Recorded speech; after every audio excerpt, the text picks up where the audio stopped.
इस कार्यक्रम के पुण्यार्चक हैं पुण्य सागर परम भक्त परिवार।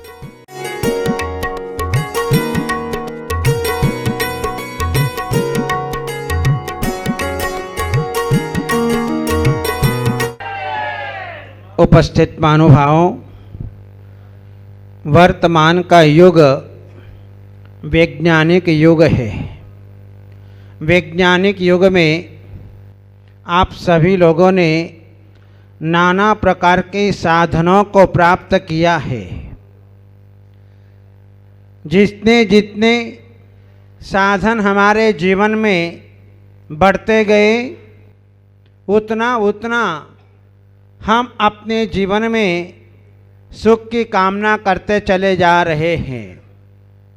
लेकिन जितनी जितनी सुख सुविधाएं बढ़ी हैं, उतना उतना दुख प्राणियों के जीवन में बड़ा है। आज कोई भी इंसान अपने जीवन में सुख शांति का अनुभव नहीं कर पा रहा है। जहाँ हमारे जीवन में अज्ञान अंधकार छाया रहता है, तब तक किसी के जीवन में सुख की परिकल्पना नहीं कर सकते हैं। आज हम देखते हैं कि वर्तमान की भौतिक सामग्री हमारे माथे में भरी पड़ी हुई है और जहां इंसान आज टेंशन में चल रहा है, सबको चिंता हो रही है कि आगे आने वाला समय कैसा होगा। बहुत बड़ी टेंशन व्यक्ति अपने माथे में लेकर के चल रहा है। जहां आज 50 वर्ष जिनकी उम्र को हो गया है, वे अभी से टेंशन में हैं कि हमारी संतान तो बाहर निकल गई है, अब हमारे पास में आने वाली नहीं है। क्योंकि एक बार हमारे घर की संतान बाहर निकल गई, फिर वो बाहर जाकर के ही निवास करने लग जाती हैं। सारा काम अपना वहीं बाहर होता है और जो है ये सोच रहे हैं कि हमारे बुढ़ापे में क्या हाल होंगे। पहले के लोगों ने, बूढ़े लोगों की सेवा तो वर्तमान के बेटों ने कर दी, लेकिन वर्तमान के बेटे अब जो है वर्तमान के लोगों की, माता पिता की सेवा करने में समर्थ नहीं है। क्योंकि उनका जीवन ही अलग प्रकार का हो गया है। इसलिए हम देखते हैं कि अपने अज्ञान अंधकार को दूर करने के लिए हमारी समाज के अंदर 2 परंपराएं चल रही थी। उन 2 परंपराओं में हमें जो है अपने घर के बालकों के लिए एक परंपरा और दूसरी जो है हमारे बुजुर्ग लोगों के लिए दूसरी परंपरा। पहली परंपरा में जो धर्म के संस्कार मिलते थे, जो नैतिकता के संस्कार मिलते थे, वो संस्कार मिलने अब प्रायः करके बंद हो रहे हैं, लुप्त प्रायः हैं। जहां हम अपने घर के बच्चों को पाठशाला के माध्यम से धर्म के संस्कार देते थे, वो संस्कार अब मिलने बंद जैसे हो रहे हैं। और दूसरी परंपरा हमारी स्वाध्याय की परंपरा थी, जहां सभी लोग मिल करके मंदिर में बैठ करके सवेरे शाम स्वाध्याय किया करते थे।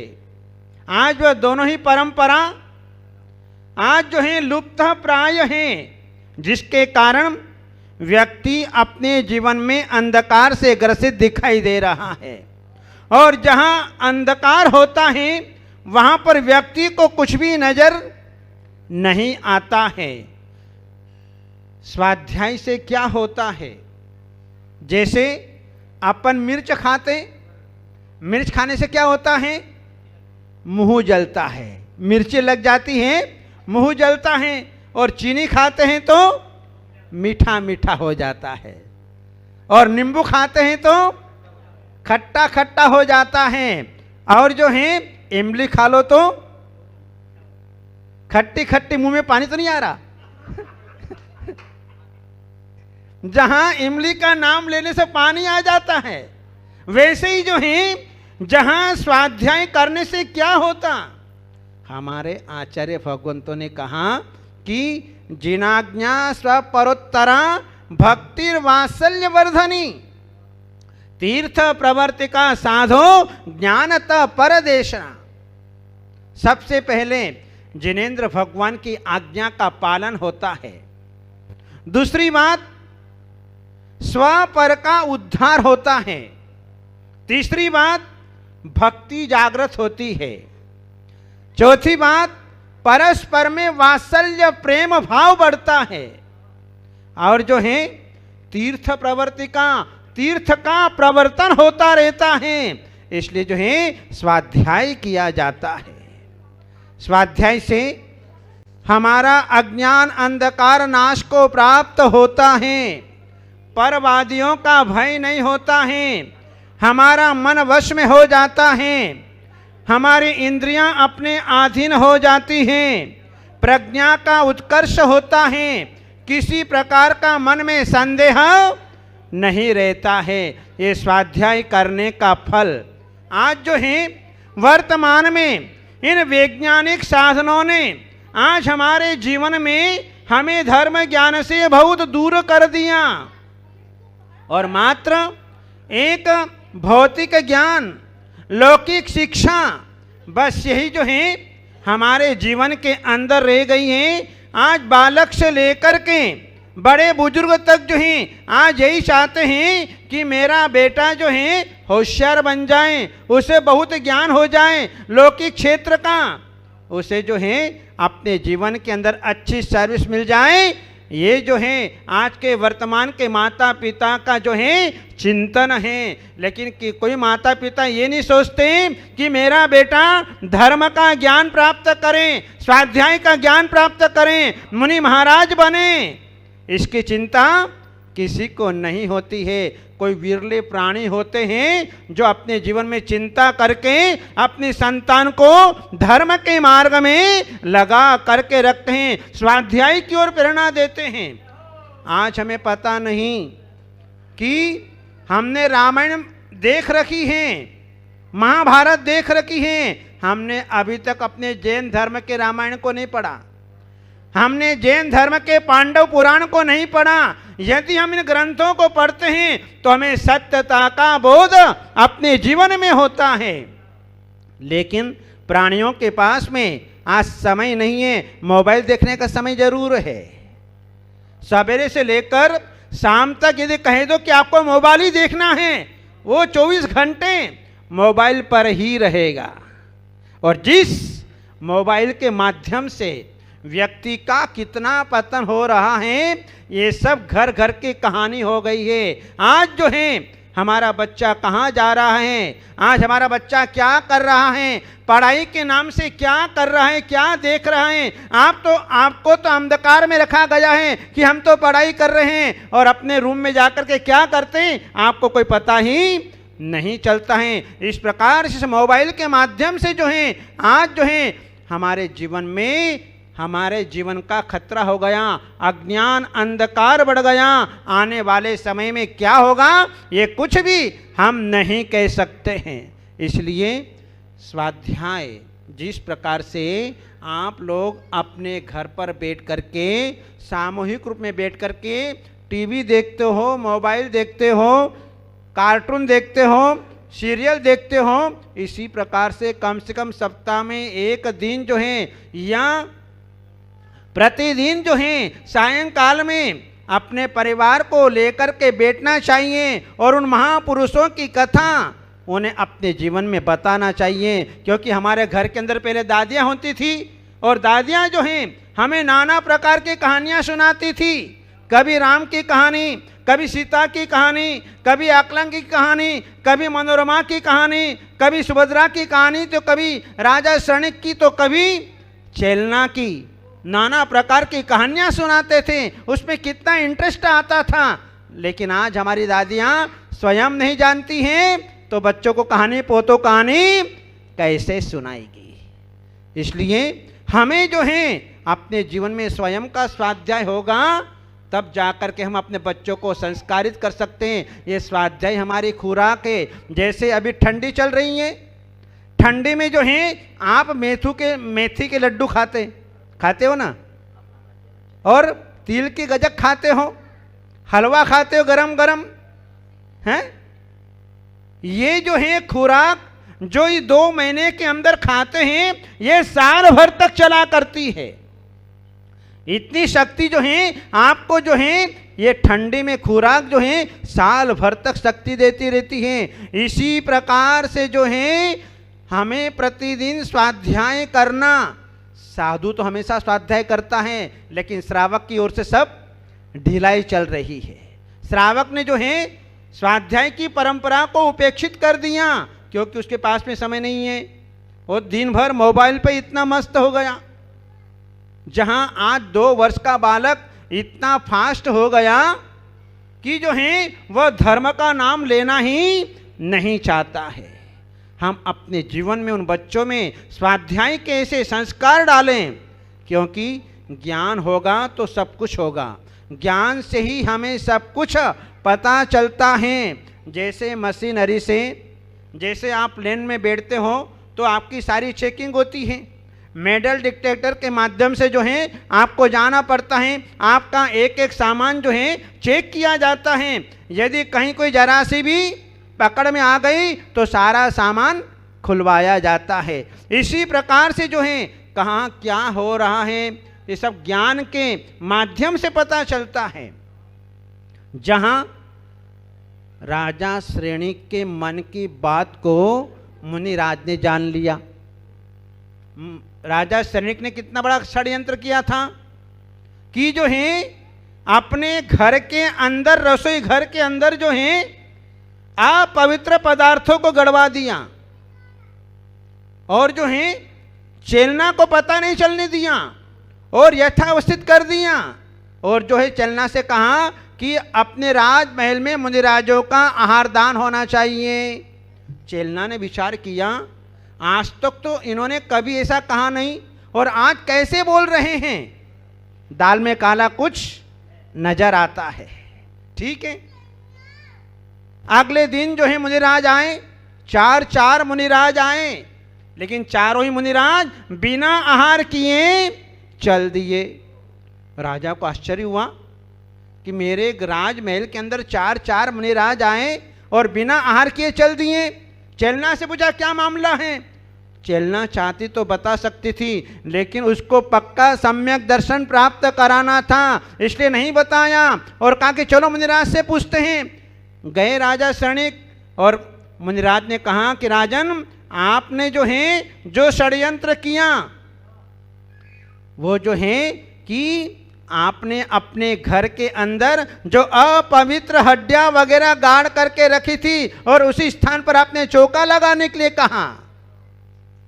बस जैसे ही राजा श्रेणिक ने सुना तो उनको विश्वास हो गया कि मुनिराज ज्ञानी, मुनिराज ज्ञान के बल पर सारी बातें राजा श्रेणिक के मन की बात को जान लिया। इसलिए जो है ज्ञान जो है वह कहाँ क्या है सब कुछ बता देता है। कहाँ धन गड़ा हुआ है, कहाँ पानी है, कहाँ क्या है, किसका भाग्य है, किसका दुर्भाग्य है, किसका पुण्य है, किसका पाप है, कहाँ जन्म होना है, कहाँ मरण होना है, ये सब ज्ञानी मुनिराज अपने अवधि ज्ञान के द्वारा, मन परिज्ञान के द्वारा सारी बातें बता देते हैं। ऐसा ज्ञान जो है वह स्व और पर का उद्धार करने वाला होता है। 3 परीक्षक थे, गरीब थे, आजीविका का कोई साधन नहीं था। एक दिन जो है राजमहल में पहुंच गए और पहुंचने के उपरांत जो है कहा कि राजन, हम अश्व परीक्षक हैं, हम नर परीक्षक हैं और जो है हम रत्न परीक्षक हैं। ठीक है, एक घोड़े को पानी में जाकर के बैठने की आदत थी। तो राजा ने पूछा इसका कारण क्या। तो उस अश्व परीक्षक ने कहा कि राजन, इसकी माँ जन्म देते ही मरण को प्राप्त हो गई थी और उसको भैंस का दूध पिलाया गया था, जिसके कारण ये घोड़ा बार बार पानी में जाकर के बैठ जाता है। बुलाया अश्वशाला के पुरुष को, बोले हाँ बात सत्य है। राजा खुश हो गया और कहा दूसरा रत्न परीक्षक सूरदास था, मैं रत्न परीक्षक हूं। तो राजा ने जो है बहुत सारे रत्न असली नकली मिला करके उसके सामने रख दिए, बताओ इसमें असली कौन से हैं और नकली कौन से हैं। तो उसने अपने ज्ञान के बल पर असली रत्न अलग कर दिए और नकली रत्न अलग कर दिए। राजा ने पूछा कैसे किया? बोले राजन, जो नकली रत्न होते हैं वो हल्के होते हैं और जो असली रत्न होते हैं वो भारी होते हैं। अच्छा, फिर राजा ने कहा कि जो हैं नर परीक्षक, तो उसने कहा कि राजन पहले अपराध क्षमा हो, अभयदान दिया जाए तब मैं बात करूं। ठीक है, आपको अभयदान दिया। और जो हैं राजा ने कहा, उस नर परीक्षक ने कहा राजन आप राजपुत्र नहीं हैं, आप सेठ पुत्र हैं। सेठ पुत्र हैं? बोले हाँ। पता करवाया, सारे मंत्रियों को बुलवाया और पूछा क्या मामला है। तो मंत्रियों ने कहा कि राजन बात तो सही है, क्योंकि नगर का राजा का स्वर्गवास हो गया था, उस समय हमारे सामने कोई नहीं था, और जो है आपको जो है सेठ पुत्र हैं और जो है उसकी परीक्षा ऐसे हो गई कि आपने जो है ये कहा था कि इन तीनों को जो है भोजन के साथ में घी देना, भोजन में छटाक भर घी देना, ये बनने की निशानी है। भोजन में छटाक भर घी देना साथ में, ये बन्या ही खिला सकता है, दूसरा नहीं खिला सकता है। इस प्रकार से उन तीनों व्यक्तियों ने जो है ज्ञान के बल पर तीनों ने जो है परीक्षा में अपने आप को उत्तीर्णता प्राप्त कर ली। ये ज्ञान के बल पर राजा ने जो है उन तीनों को अपना मंत्री पद दे दिया, उनके ज्ञान को देख करके। इसलिए ज्ञान की महिमा अपरंपार है। जहाँ ज्ञान नहीं होता है व्यक्ति स्वयं दुखी होता है और दूसरों को भी दुखी कर देता है। हम देखते हैं कि स्वाध्याय से शास्त्रों का ज्ञान होता है, किंतु अनुभव ज्ञान तो हमें वृद्धों से मिला करता है, क्योंकि वृद्धों ने अपने जीवन के अंदर जो है बहुत बड़े बड़े अनुभव अपने जीवन में प्राप्त किए हैं। उन्होंने अपने जीवन में कई ठोकरें खाई हैं। एक राजा ने जो है आदेश दे दिया कि जाओ सारे बूढ़े लोग, यहां पर राज्य में कोई नहीं रहेगा। बूढ़े लोग राज्य में नहीं रहे, ये कैसे संभव है? क्योंकि बूढ़े लोगों की आदत होती है कि जहां बैठते वहीं थूक देते हैं, बोल बोल करते रहते हैं। राजा को एक दिन गुस्सा आया तो राजा ने जो है उनको जो है निकालने का आदेश दे दिया कि सारे बूढ़ों को यहां से जाना है। मंत्री ने समझाया, राजन ऐसा मत करो, क्योंकि बच्चे जो हैं बच्चे होते हैं, युवा युवा होता है और वृद्ध वृद्ध होते हैं।